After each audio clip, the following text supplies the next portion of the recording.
guys, it's Mark Zicree, Mr. Sci-Fi, also known as Mark Zicree of Space Command. I'm wearing my Charles Chilton Journey into Space shirt. Great radio show from the 50s, England. Wonderful stuff. So, I wanted to talk about the passing of Richard Donner.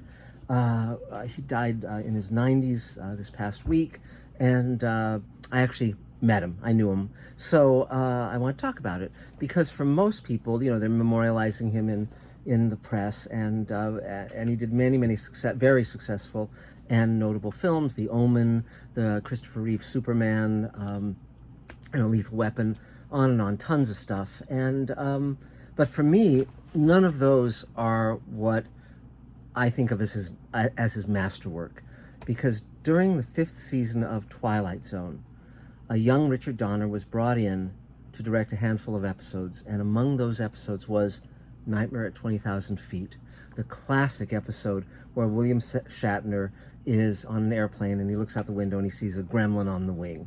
It was written by Richard Matheson, and when I produced the Twilight Zone Blu-ray, I had the honor of doing audio commentaries with Richard Donner on 2 of the episodes he directed, Nightmare at 20,000 Feet and The Jeopardy Room. And he was such a charming, knowledgeable guy. It was really fun to sit down with him and have the honor of talking about those episodes while we were watching the episodes.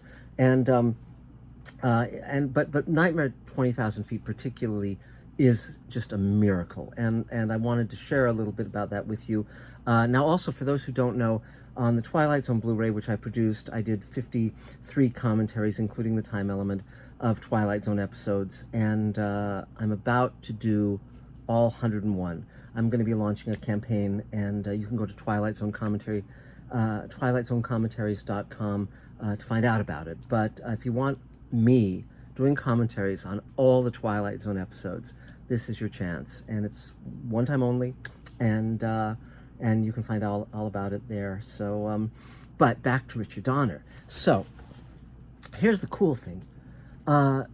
All the Twilight Zone episodes, the half-hour ones, were shot in 3 days' time with a day of rehearsal, and that was, and so it's amazing that Passage for Trumpet and Walking Distance and Kick the Can and It's a Good Life and all of these astonishing episodes, 3 days and out. But with Nightmare at 20,000 Feet, which takes place almost entirely on an airplane, they had a curveball thrown at them. Richard Donner was scheduled to direct it, to have the airplane at Metro for 3 days. And it was a real airplane fuselage. It was over a tank because there was going to be water and thunder and smoke and all this clouds and astonishing, and an engine going and all of that stuff. The logistics of it were just crazy.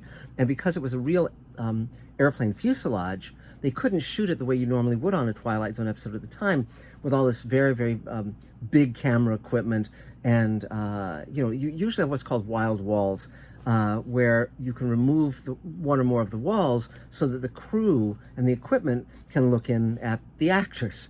But in this case, because it was a real airplane fuselage, they couldn't do that. They couldn't move any of the walls.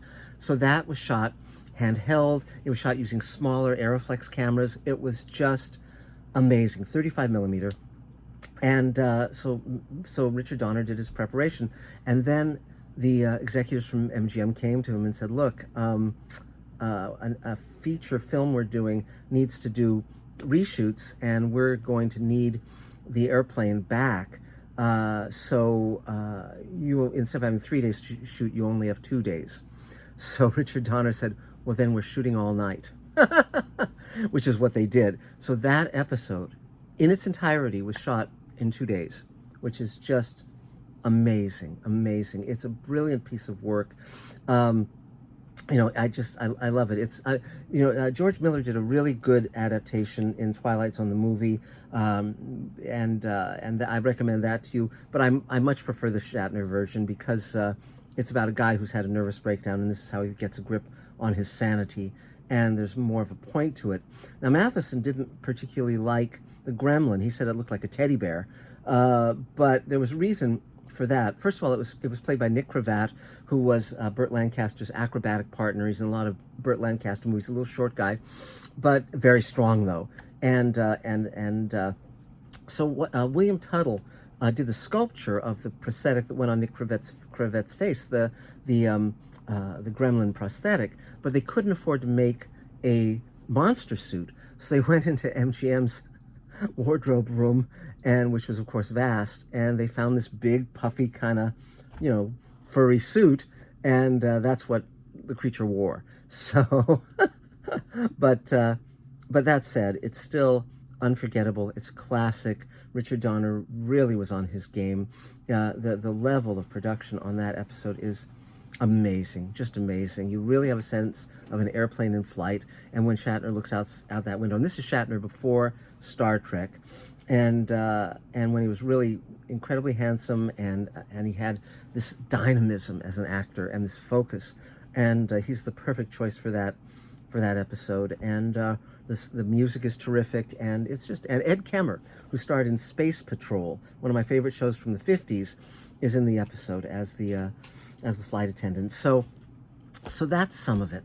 But so Richard Donner made good use of his time, made good use of his talents, and the great part is that even though we've lost him, his work remains, and we can enjoy it, and so can our children, grandchildren, and all of posterity. So that's about it for now, but we will be talking soon on a lot of subjects, including the movies of the 90s, which I'm looking forward to. And again, go to TwilightZoneCommentaries.com. We're launching a campaign in June. I'm sorry, in June. That's interesting. In August to raise $100,000 so I can give that to Elaine to shoot a big percentage of one of her features. So more on that soon. But thanks for everything.